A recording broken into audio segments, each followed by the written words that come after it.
राधे राधे प्यारे भक्तों, ओम नमः शिवाय, जय मां पार्वती। प्यारे भक्तों, आज मैं आप सभी को सुनाने जा रही हूँ पौष अमावस्या व्रत कथा। इस कथा को अंत तक ध्यान पूर्वक सुनिएगा। ज्योतिष शास्त्र के अनुसार भी पौष माह में सूर्यदेव की पूजा की जाती है। पौष अमावस्या के दिन श्रद्धा पूर्वक पितरों का श्रद्धा कर्म और पिंड दान करने से उन्हें इन योनि से मुक्ति मिलती है और ऐसी मान्यता है कि उन्हें स्वर्ग लोक की प्राप्ति होती है। ज्योतिष शास्त्र के अनुसार भी पौष मास में सूर्यदेव की पूजा पाठ का बहुत विशेष महत्व है और इस महीने की अमावस्या पर व्रत रखने और पूजा करने से कई गुना पुण्य फल की प्राप्ति होती है। घर में सुख समृद्धि का वास होता है।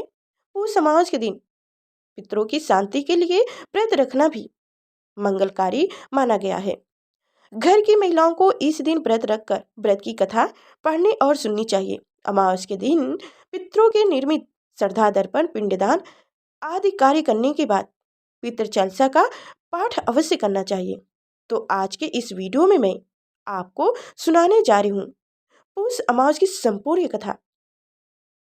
अगर आपको वीडियो अच्छी लगी तो वीडियो को लाइक करके हमारे चैनल को सब्सक्राइब करना मत भूलिएगा, ताकि आपको हर व्रत की कथा इस प्रकार हमारे चैनल पर हर दिन मिलेगी। तो पौराणिक कथाओं के अनुसार एक साहूकार के 7 बेटे और एक बेटी थी। उनके घर अक्सर एक ब्राह्मण भिक्षा मांगने आया करते थे। जब भी साहूकारिन की बेटी भिक्षा लेकर आती तो वह ब्राह्मण भिक्षा लेने से मना कर दिया करते थे और कहते कि तुम्हारे भाग्य में सौभाग्य नहीं विधवा लिखा है। यह सुनकर साहूकारिन की बेटी बहुत दुखी हो जाती। कई बार ऐसा ही होता रहा। तब एक दिन साहूकार की बेटी ने अपनी माँ को सारी बात बता दी कि कैसे एक ब्राह्मण भिक्षा मांगने आते हैं और उससे भिक्षा लेने से मना कर देते हैं। साहूकार की पत्नी ने अपनी बेटी से कहा कि अगली बार जब वह भिक्षु आए तो मुझे बताना। फिर एक दिन वह भिक्षु द्वार पर आए। उस समय साहूकारिन की पत्नी दरवाजे से पीछे छुपकर सारी बात सुनने लगी। वही हुआ जैसे हमेशा होता था। भिक्षुक ने साहूकार की बेटी से भिक्षा लेने से मना कर दिया और कहने लगा कि तुम्हारे भाग्य में सुहाग नहीं विधवा होना लिखा है। इस बात को सुनकर साहूकार की पत्नी दरवाजे की आड़ से बाहर आकर भिक्षु से कहने लगी कि एक तो हम भिक्षा दे रहे हैं, ऊपर से आप हमें अशुभ बातें बता रहे हैं। ब्राह्मण ने कहा कि मैं जो कुछ भी कह रहा हूँ वह सच है। आपकी बेटी के भाग्य में ऐसा ही लिखा है। जब विवाह के समय आपकी बेटी फेरे ले रही होगी, उसी समय सर्प आकर उनके पति को काट लेगा और वह विधवा हो जाएगी। ब्राह्मण की सी बातों सुनकर साहूकार की पत्नी दुखी हो गई, लेकिन फिर ब्राह्मण से बोली कि अगर आपको यह पता है कि यह विधवा होगी तो आपको यह भी पता हो सकता है कि फिर इसके सुहाग की रक्षा कैसे हो सकेगी। साहूकार की पत्नी के ऐसा पूछने पर ब्राह्मण ने कहा कि यहाँ से बहुत दूर पर एक गांव है जहाँ पर एक सोना धोबी रहती है। वह हर सोमवती अमावस को व्रत रखती है। इससे उसका सुहाग अटल है।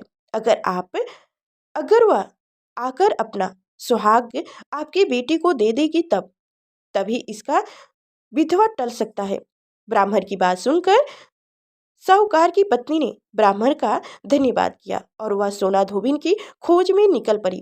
एक दिन बहुत तेज धूप कारण पीपल की छांव में बैठकर आराम कर रही थी। तभी उसने देखा कि एक सर्प आया और उस पीपल के पेड़ पर गरुड़ के बच्चे को खाने के लिए चढ़ने लगा। साहूकार की पत्नी ने देखकर उस सर्प को मार दिया और गरुड़ के बच्चे की रक्षा की। इतनी देर में ही गरुड़ वहां पर आ गया और देखा कि आसपास खून फैले हुए हैं। गरुड़ को लगा कि साहूकार की पत्नी ने उनके बच्चों को नुकसान पहुंचाई है, इसलिए गरुड़ ने उन्हें चोंच मारते हुए हमला कर दिया। लेकिन फिर साहूकार की पत्नी ने किसी तरह उन्हें रोककर और बताया कि उसने तो उनके बच्चे की रक्षा की है। गरुड़ ने जब उनकी सच को जाना तब कहने लगा कि तुमने मेरे बच्चे की रक्षा की है, इसलिए बताओ कि मैं कैसे तुम्हारी सहायता कर सकता हूँ। साहूकारिन ने तब गरुड़ को बताया कि वह सोना धोबिन की तलाश में निकली हुई है। अगर वह उसे वहां तक पहुंचा दे तो वह बड़ा उपकार होगी। फिर साहूकारिन को गरुड़ ने सोना धोबिन के गांव में पहुंचा दिया। सोना धोबिन के 7 बेटे और बहू थी, लेकिन बहुओं में घर के काम को लेकर कहा सुनी बहुत हुआ करता था। साहूकारिन को एक उपाय सूझा और वह हर रात जब सभी लोग सो जाते तो सोना धोबिन के घर में चुपके से चली जाती और घर का सारा काम काज करके निकल आती। कई दिनों तक ऐसा ही चलता रहा। तब एक दिन सोना धोबिन ने सोचा कि अब मेरी बहुएं आपस में कहा सुना नहीं करती और घर का सारा काम काज कर लेती हैं। आखिर ऐसा करता कौन है? यह सब जानने के लिए सोना धोबी छुप कर बैठ गई और सब कुछ उसने अपनी आंखों में देख लिया।